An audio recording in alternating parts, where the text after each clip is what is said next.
Hey you there, let's make it clear from the start. I'm not going to watch an Exorcist ripoff as long as I can go back to the original. So here I am trying to cast some light over my thoughts to give you a glimpse of what I think is the major theme of The Exorcist.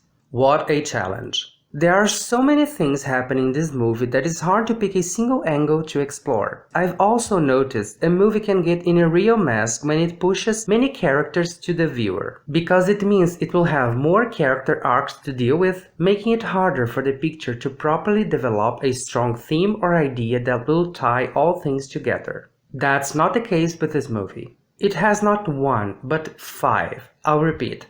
5 different characters that could easily provide a great arc and help us to find out a theme. How to decide then? Well, if I can't rationalize, it's better to go for the emotions and feelings that something evokes. Of course that can vary from person to person, but as long as it's consistent with the objective message provided by the text and the images of the film, I think I'm confident enough to share it. So let's give it a try. As humans, we are flawed creatures by nature, which means we can fail. Fail in our beliefs, in our profession. Fail as a son, as a parent, as a community. There are so many ways we can fail in life that it's easy to get lost. So many times people can look outside for an answer to the problems they forget to look inside. It's a psychological game, as Father Merrin well said. After all, the greatest battle happens in the mind, in the realm of our own soul. If we are afraid to face our own darkness, how can we cast away the demons inside and regain our faith in ourselves?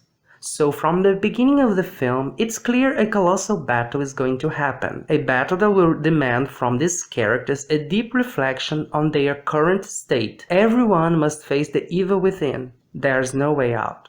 For Father Merrin, evil takes form in his struggle to find out a reason in the existence of evil itself once there's a God of love and good. How can it be?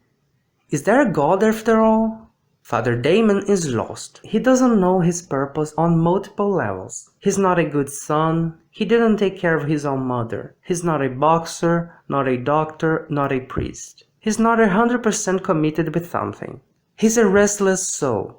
Chris McNeil, the actress, faces the worst fear a parent could have, the fear of being responsible for the death of her own child. Nothing in the world could top that guilt. She's a single parent, and although she has succeeded as a professional, she's failing as a parent, not being there for her daughter the way she would like. Therefore, each one of these characters are brought to the situation to overcome their worst fear. Chris is forced to take a break from the job to look at herself and to her daughter. To understand that many times we might be wrong about something. The answer might be somewhere else. The help can come from the most unexpected places or people. There's no order that cannot be shaken. Father Merrin is requested to solve the problem, but not what we expected he would. There he's going to reach an understanding of the question he has raised.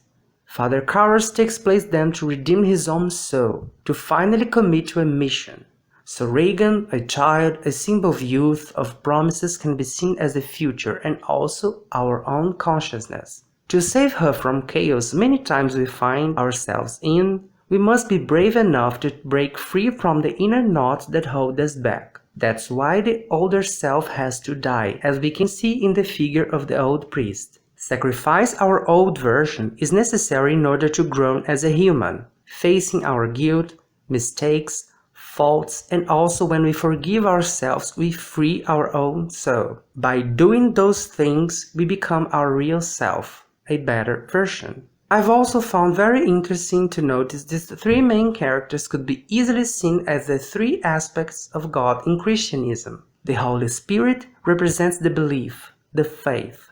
The Mother is the father, the parent, the one who pushes us to the challenge, the order. And Father Cowers is the son, the promises of future, the higher mission. For me, this film actually leaves something better than hope. It leaves courage.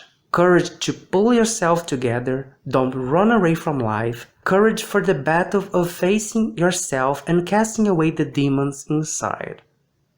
Have you watched this film? Let me know your thoughts below. Thanks and see you next time.